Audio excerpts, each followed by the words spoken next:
आणखी एक मोठी बातमी. ठाणे विधान परिषदेमध्ये एकनाथ शिंदे धक्कातंत्र वापरण्याची चर्चा सुरू आहे अशी माहिती सूत्रांकडून मिळते. तर बहुजन विकास आघाडीला शिंदे सेनेसोबत घेण्याचा प्रयत्न सुरू असल्याचे देखील सूत्रांकडून कळलंय. मतांची गोळाबेरीज वाढवण्यासाठी शिंदेंच्या शिवसेनेची ही खेळी. रवींद्र फाटक यांचा पत्ता कट होण्याची शक्यता आहे. उमेदवार म्हणून बहुजन विकास आघाडीच्या क्षितिज ठाकूर यांची एंट्री होण्याची शक्यता आहे.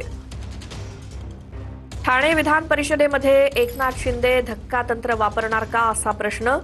कारण बहुजन विकास आघाडीला शिंदे सेनेसोबत घेण्याचा प्रयत्न सुरू असल्याची माहिती मिळाली आहे आणि मतांची गोळाबेरीज करण्यासाठी शिंदेंच्या शिवसेनेनं खेळी खेळली आहे. ते म्हणजे रवींद्र फाटक यांचा पत्ता कट होऊन उमेदवार म्हणून बहुजन विकास आघाडीच्या क्षितिज ठाकूर यांची एंट्री होण्याची शक्यता आहे ठाणे विधान परिषदेत.